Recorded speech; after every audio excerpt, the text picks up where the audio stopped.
I was excited to write 25 Days to Aden because Aden is one of my favorite cities in the world.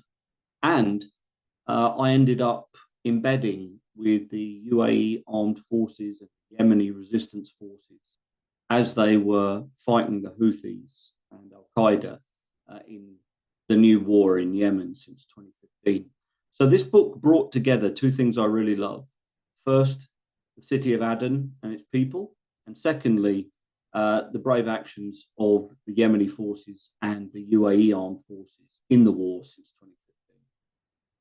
I think the key lessons from the book are that if the United States is not going to act in the Middle East, let's say to prevent the Houthis from taking over Yemen, then the US has to expect local partners to act on their own.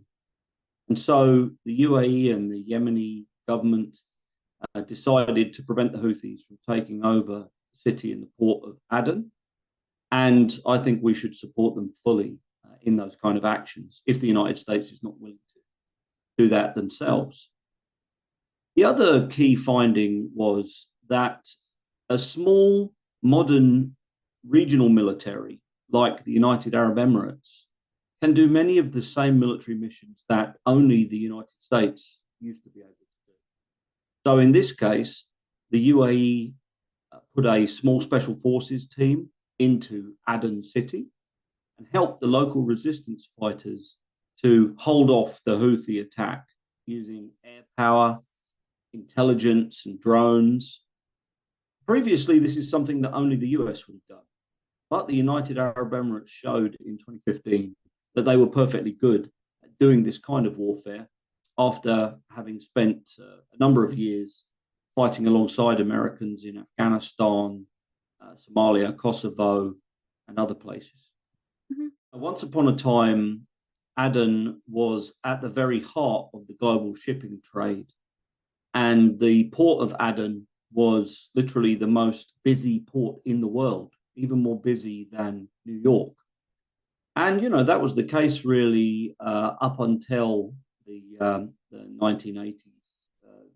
And so we had a rise of other ports in the world, in the Mediterranean, in the Gulf, on the Indian Ocean. And we had a reduction of stability in Yemen. When you put those two things together, you have a reduction in Yemen's importance to the global shipping trade. People tried a couple of times to get Aden and Hodeida and even Socotra to become major new shipping hubs. But that's going to have to wait until the future. And I very much hope that Yemen does return as a major shipping hub again. But it's impossible to see the return of Yemen as one country. And that's fine because not many people probably want to see the return of Yemen as one country, even within Yemen. What's more difficult, though, is whether there is one South or whether there are two or more entities within southern Yemen. Those in Hadramaut and Mahra in the east are somewhat different from those in Aden and Abian and Hajj, and they're a little bit different from the people of Tehama over on the west coast of Yemen. So trying to get the Presidential Leadership Council, PLC, to work together to create a unified non-Houthi Yemen is very difficult. And Saudi Arabia's withdrawal from Yemen is probably making that even more difficult. What's also very difficult is when the Saudis and the Emiratis are not working closely together. That causes real problems, I think. Right now, I don't think Saudi and the UAE are working as closely together as they were, let's say, a year ago. When Marib was about to fall to the Houthis, we saw the Saudis and the Emiratis kind of decide it's more important that we work together right now to save Marib, to save the government of Yemen. But unfortunately, that has not continued. And now the Saudis have one policy and the Emiratis have another policy. And that makes it very difficult to make the PLC, the internationally recognized government of Yemen, into a strong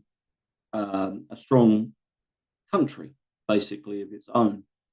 The way I like to think of it, if you imagine back in the 1950s, the United Nations fought a war in Korea to stop the north of the country from overrunning the south of Korea.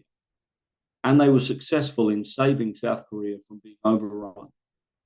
And that's really what's happened in the war since 2015. Yemen, the south of the country, the east of the country, has survived. But after the Korean War in the 1950s, the West put a lot of effort and resources into ensuring that South Korea would become a strong state. Now it's one of the most advanced industrial powers in the world.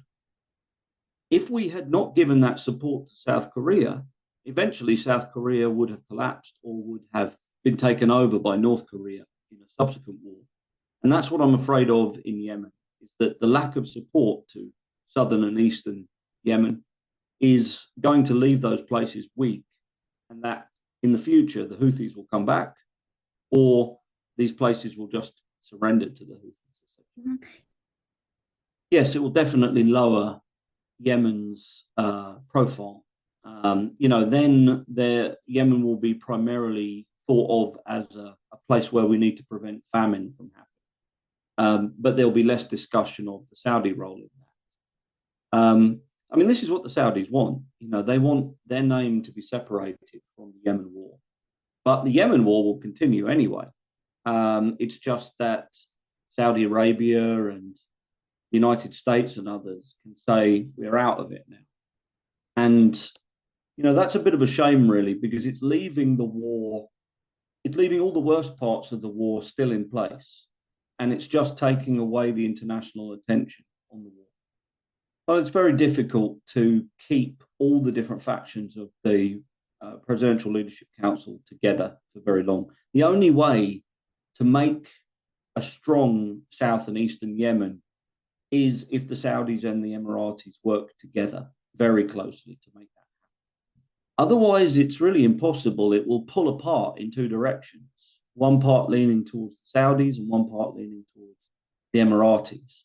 And so the most likely outcome still seems to be a three-state solution, where we have one Emirati-supported coastal state and where we have one Saudi-supported inland state involving Jawf and Marib and the Wadi Hadramut, places like that, which are directly connected to Saudi Arabia. So that's where I see things headed going forward.